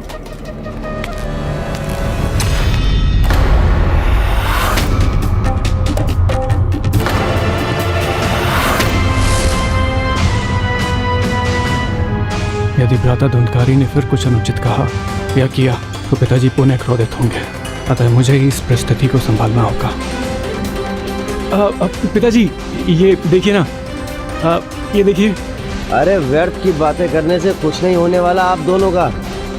ग्रंथों से पेट नहीं भरता, धन से बढ़ता है, आनंद प्राप्त होता है। माँ, भोजन दो। आओ देखो, मैंने तुम्हारे लिए क्या क्या पकवान बनाए हैं। आओ बैठो।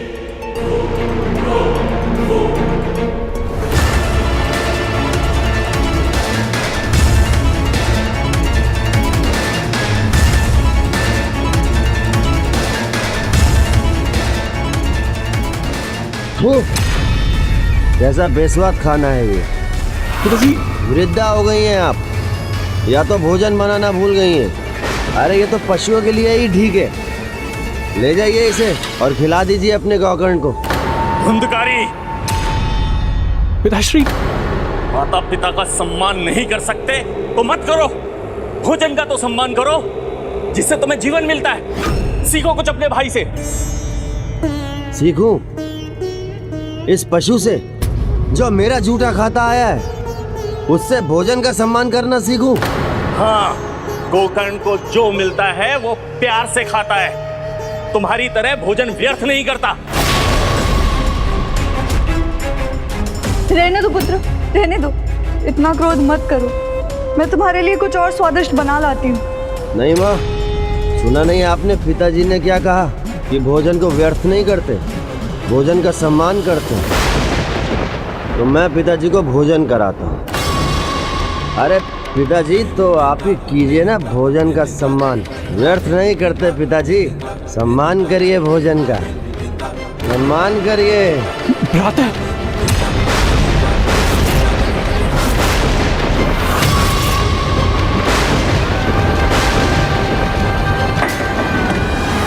और भोजन को अपमानित नहीं करते हैं पिताजी। और ये रहा आपका सम्मान।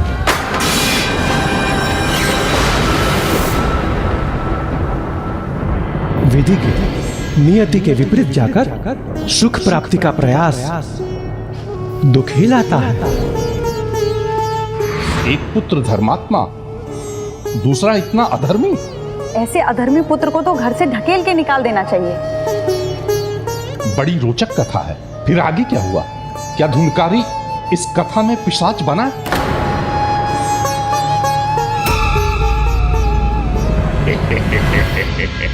मार्ग खुल गया मेरा, रेखा मिट गई। क्या करूं? अवसर सामने है, किंतु कथा का अंत भी तो जानना है। अच्छा, तो ये विचार घुमड़ रहा है इनके मन में। और भी रुचिकर है इसके आगे की कथा, क्योंकि अब आत्मदेव जी के जीवन में एक बहुत बड़ा मोड़ आने वाला था। उनके साथ उनके परिवार के लिए सब कुछ बदलने वाला था। चिंता क्यों करूं? घेरा जो मिट चुका है अब फिर नहीं जुड़ेगा। कथा समाप्त होते ही छूमंतर हो जाऊंगा। कथा सुनेंगे तो समझेंगे कि आपका रुकना क्यों आवश्यक है पुष्पदंत जी। कहिए गणेश जी, आगे की कथा कहिए। पुत्र ने जो अपमान किया उससे आत्मदेव की आत्मा हिल गई। उस घटना ने उन्हें झकझोर दिया।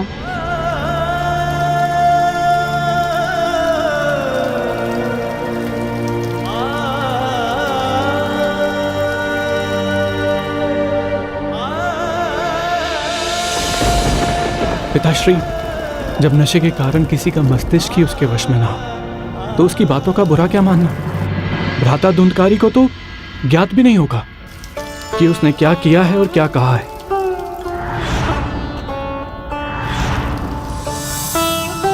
भूल समझ के भूल जाइए पिताश्री, उन्हें क्षमा कर दीजिए। भूल उसकी नहीं, भूल तो मेरी थी। मैं क्या क्षमा करूंगा उसको। आपकी भूल कैसे पिताश्री? विधि के विधान के विपरीत जाना आप और आपकी पत्नी के सुख को मिटा भी सकता है। संभालो, संभालो। यहाँ विश्राम करो। हटो।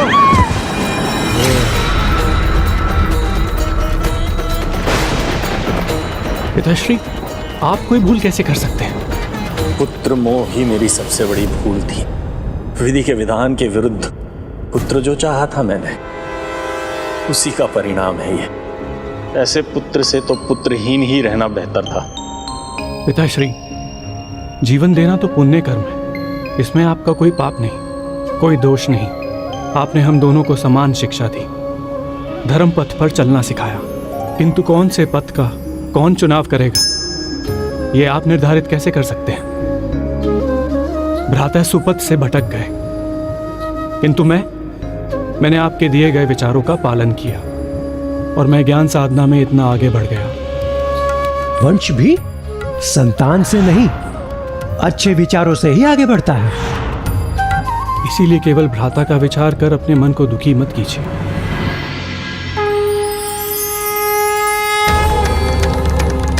अपने मन से मोह माया को त्याग दीजिए तो दुख भी मिट जाएगा। मृत्यु लोक में मोह माया के बंधन से कदाचित ही कोई मुक्त हुआ होगा। कामनाओं के माया जाल में लगभग सभी उलझे हैं। बस यही कारण है दुख और विनाश का। तो पुत्र, मैं क्या करूं पुत्र? इसका सुझाव मैं कैसे दे सकता हूं पिताश्री? क्यों? वेद शास्त्र के ज्ञाता हो तुम, दिव्य आत्मा हो, जो भी कहोगे उचित ही होगा। पुत्र, मेरा मार्गदर्शन करने की कृपा करो। पिताश्री, शास्त्रों के अनुसार आपका गृहस्थ आश्रम समाप्त हो चुका है। अब आप वानप्रस्थ आश्रम में प्रवेश कर सकते हैं। घर गृहस्थी, पुत्र धन सभी को त्याग कर वैराग्य अपनाइए। प्रभु की भक्ति में लीन हो जाइए।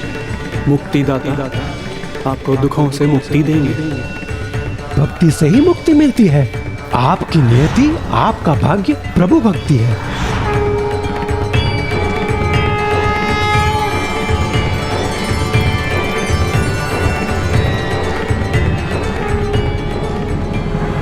पिताश्री,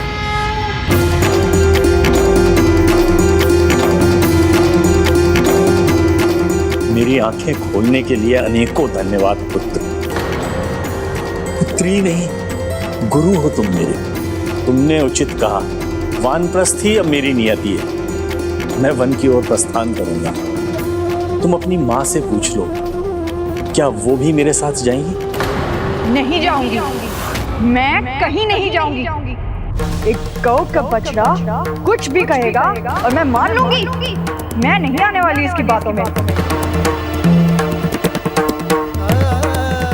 ये अब यहाँ रहने का अर्थ है दुखों को सहना। सत्य को स्वीकार कर हम वन जाएंगे।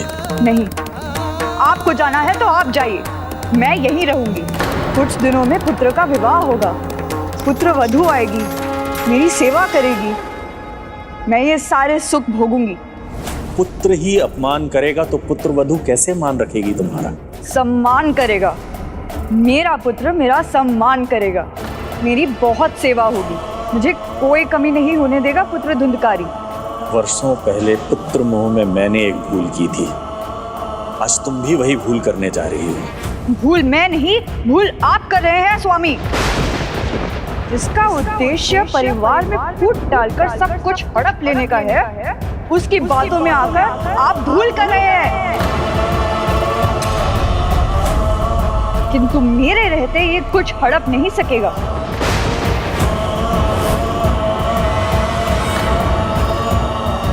मैं फिर से तुम्हें सचेत कर रहा हूं धुंधली, बहुत बड़ी भूल कर रही हो तुम।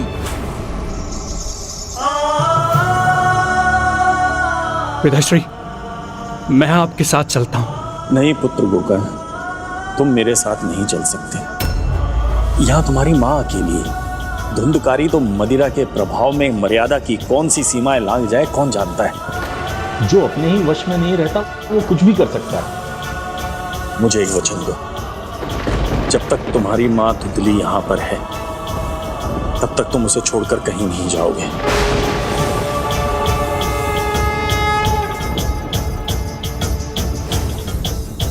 जी पिताश्री।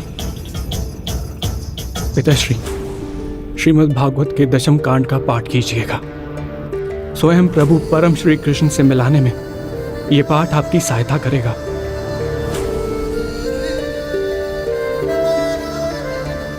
इस प्रकार आत्मदेव वहां से चले गए, अपना पूरा ध्यान भक्ति में लगाया और बस भागवत के 10वें अध्याय में लीन हो गए।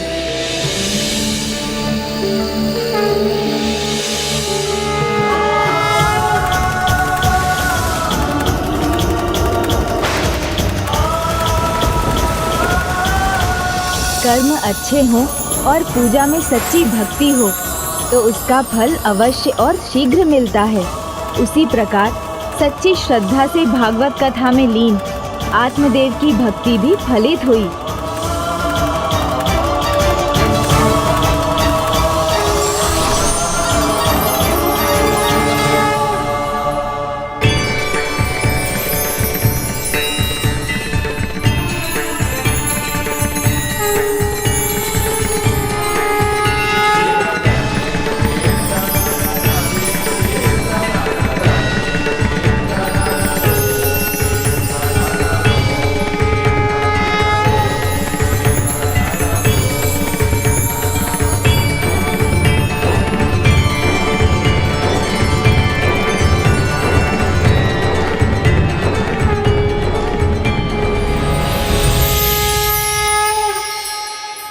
मैं तुम्हारी भक्ति से प्रसन्न हूँ आत्मदेव।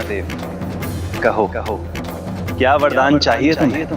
प्रभु, आपके दर्शन मिल गए, उससे अधिक मैं क्या मांग सकता हूँ? किंतु तुम्हारे तप का फल वो तो तुम्हें मिलना ही चाहिए।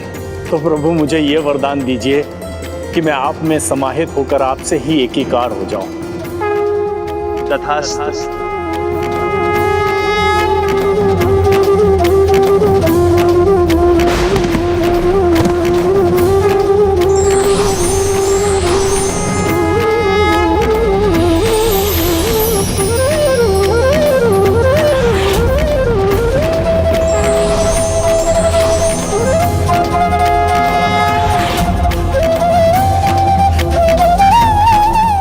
श्री हरि, श्री हरि, श्री हरि।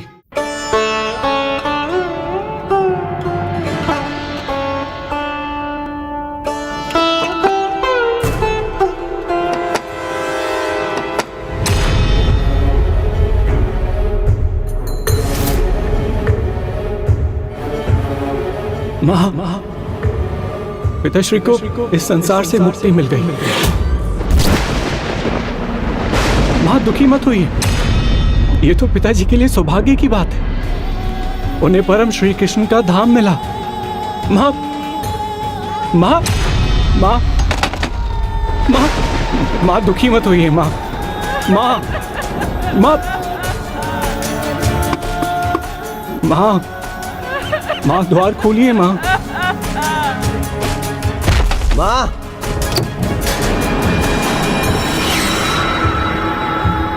भ्राता, वो पिताश्री सामने से। माँ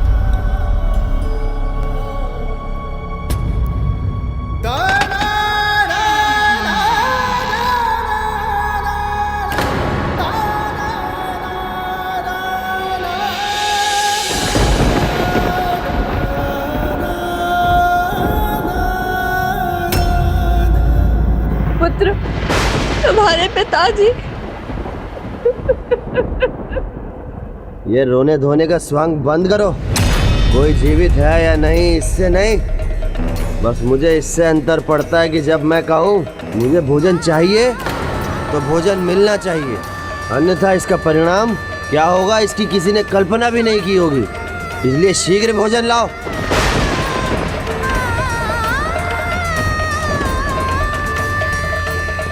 एक बार गलत मार्ग पर निकल जाओ तो लौटना कठिन होता है, और धुंधकारी तो अब दोषों की खाई में ही गिर पड़ा था।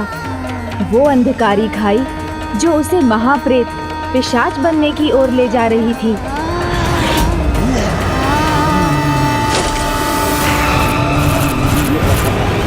किंतु धुंधली का पुत्र प्रेम अभी समाप्त नहीं हुआ था। उन्हें अभी भी आशा थी उनका पुत्र उनका ध्यान रखेगा, और इसके लिए वो धुंधकारी के विवाह के विषय में विचार करने लगी, ये जाने बिना कि उनके पुत्र के मन में तो विवाह को लेकर भी कुविचार पनप रहे थे। पुत्र, ये वस्त्र पहन लो। एक बहुत संस्कारी कन्या ढूंढी है मैंने तुम्हारे लिए, जो तुमसे प्रेम करेगी, तुम्हारा ध्यान रखेगी और मेरी भी थोड़ी सेवा कर देगी। उसी के माता पिता को बुलाया है आज। अरे पुत्र, अच्छा जाते हो तो जाओ, मगर शीघ्र लौट आना और मदिरा पान मत करना। मेरी इच्छा है तुम्हें विवाहित देखने की। अपनी माँ की इच्छा पूरी करना पुत्र।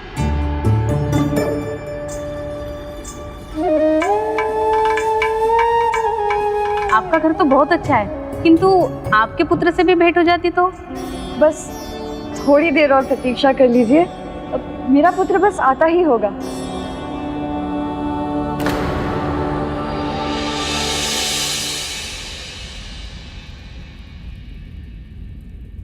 क्षमा करें, देर हो गई है, अब हमें जाना होगा।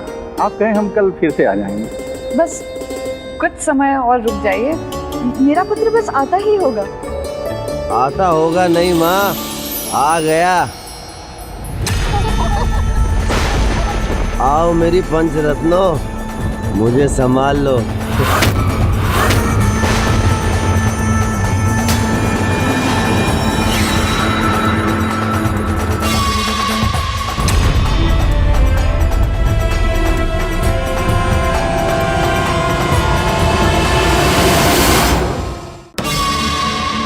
माँ, तुम्हारी इच्छा थी ना कि मैं तुम्हारे लिए पुत्र वधू लाऊं।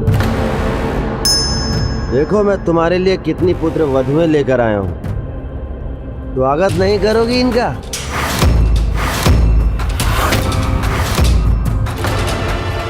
तुम ही कहती थी ना कि वो पुत्र वधू चाहिए जो मुझसे प्रेम करे, जो मेरा ध्यान रखे। बोलो, मैं ले आया, लेकिन एक नहीं, मैं 5 पुत्र वधुएं लेकर आया हूँ। माँ बताओ माँ, कैसी लगी? आपके पुत्र को इन नर्तकियों के साथ ही रहना था, तो हमें अपमानित करने के लिए क्यों बुलाया आपने? और क्या, अपने पुत्र को आप ही रखिए और आप ही सही है। चलिए स्वामी। जाइए महाराज, जाइए। ओहो माँ, अब ऐसे ही देखती रहोगी इनको या इनका स्वागत भी करोगी? सुनो, ये बात समझ लो, अपनी सेवा का विचार भुला दो। अब तुम्हें इनकी सेवा करनी है माँ। तो जाओ, पुष्प लाओ, आरती उतारो इनकी, पकवान खिलाओ, आसन बिछाओ और अच्छे से स्वागत करो माँ इनका। वर्षों पहले पुत्र मोह में मैंने एक भूल की थी, आज तुम भी वही भूल करने जा रही हो।